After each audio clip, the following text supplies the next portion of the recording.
आता राष्ट्रवादीचे ज्येष्ठ नेते भारतीय जनता पार्टीचे नेते बाळासाहेब सरगर आहेत.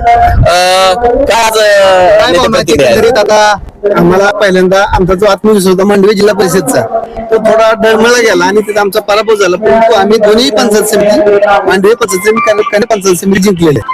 परंतु जिथं आम्हाला आत्मविश्वास होता आमचा पराभव झाला.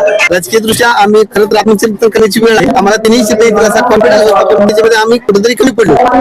नक्कीच. परंतु जिथं ज्या गटाची चर्चा होती तो दहेगाव जिल्हा परिषद गट आपल्याकडे आलेला आहे. काय त्याच्याबद्दल काय दहेगाव जिल्हा परिषद गट ज्यावेळेस निवडून आला त्यावेळेला सामान्य माणसाचं जे स्वप्न होतं सामान्य कार्यकर्त्याला न्याय द्यायचं ते आदरणीय त्यांच्या माध्यमातून पूर्ण झालं. आणि आता दोन प्रस्थापित एक आमदार खासदार विरुद्ध माझी आमदार लढाई होती. त्या लढाईमध्ये सामान्य माणसाने आदरणीय माझ्या आमदाराच्या बाजून किंवा राज्यामध्ये असणाऱ्या सरकारच्या बाजूने कळलेला.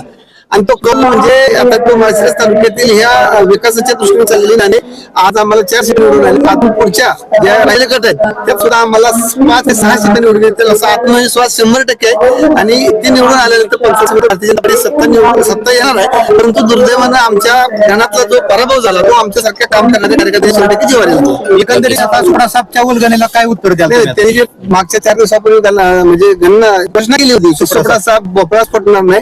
ज्यांनी घोषणा केली की आता परवा दिवशी चेअरमन साहेबांचं नेहमीच जे वक्तव्य असते हवेतलं म्हणजे टीकात्मक नाही म्हणत मी, परंतु अभ्यास न करता केलेल्या हवेतली वर्गाला फुटली 10,000चं लीड म्हणणाऱ्यांना पराभव होणं म्हणजे आता दोन्ही बाजूनं आत्मचिंतन करण्याची गरज आहे. सामान्य माणसं ही भारतीय जनता पार्टीची सामान्य बाळासाहेब. परंतु अजून उर्वरित जे काही निकाल आहेत ते पेंडिंग आहेत. तो निकाल कसा राहील? आपल्या बाजूने राहील का? तुमचा अंदाज काय? 100% हा निकाल मागचा जो ट्रेंड आहे.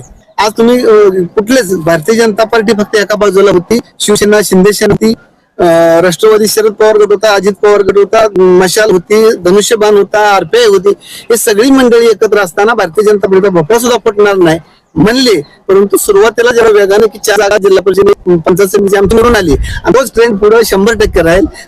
संग्रामनगर गटामध्ये आम्हाला विजयाची आशा आहे, पिलीव गटामध्ये आहे आणि निमगाव गटामधली पंचायत समितीची आम्हाला 100% आशा आहे. एकंदरीत आता पंचायत समितीमध्ये एक इतिहास घडलाय.